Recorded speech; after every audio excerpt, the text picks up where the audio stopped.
എല്ലാറ്റിനും ഓരോ സമയമുണ്ട്. സമയമാകുമ്പോ എല്ലാം ശരിയായി വരും. അടുത്ത പടം തുടങ്ങുമ്പോ ഒന്ന് ബന്ധപ്പെട്ടോളൂ. പഴയ കളിയൊന്നിനും നടക്കില്ല. പ്രാരാബ്ധക്കാരനായി. ഒരു കല്യാണം കഴിച്ചു. ഇത്തിരി വിപ്ലവാ. വീട്ടിൽ നിന്ന് പുറത്താപ്പോ. ഇപ്പോ ഒരു ജോലിയാ വേണ്ടത്.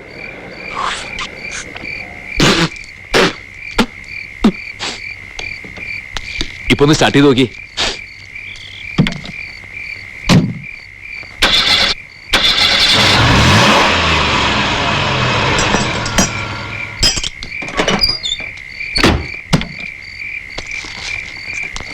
ഓ ഭാഗ്യം. കാർബറേറ്ററിൽ അഴുക്കേറി ബ്ലോക്ക് ആയതാ.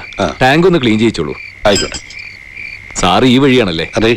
നമ്മൾ പെരുവഴിയിലായി. എവിടെയാ പോകേണ്ടത്? ഞാൻ കൊണ്ടുവന്നാക്കാം. വേണ്ട വേണ്ട, സാറിന് സമയമില്ലാത്തതല്ലേ? നമുക്ക് സമയം ധാരാളാ. അരമണിക്കൂർ കടന്ന ജംഗ്ഷനിലെത്തും. അവിടെ നിന്നൊരു ഓട്ടോ വിളിച്ചാ ബസ് സ്റ്റാൻഡ്. ഇനിയിപ്പോ നേരം വിളിച്ചാലേ നാട്ടിലേക്ക് വണ്ടിയുള്ളൂ. അയ്യേ, പൈസയൊന്നും വേണ്ട. സാറ് വിചാരിച്ചാ ഒരു ജോലി ശരിയാക്കി തരാൻ പറ്റുമോ? ചോക്കുമലയിൽ ഇരിക്കുന്നവൻ ഒരു ചോക്ക് കഷ്ണം അന്വേഷിച്ചു പോയ കഥയുണ്ട്. കയ്യിൽ നല്ലൊരു തൊഴിലിരിക്കുമ്പോഴാണ് താൻ ജോലി അന്വേഷിച്ച് നടക്കുന്നത്. എടോ, കയ്യിലിരിക്കുന്ന മറന്ന് കിട്ടാത്തതിന്റെ പിന്നാലെ പോയാൽ അത് അകന്നു പോവുകയുള്ളൂ. സമയമാകുമ്പോൾ വരേണ്ടത് വന്നിരിക്കും. വരട്ടെ, കാണാം.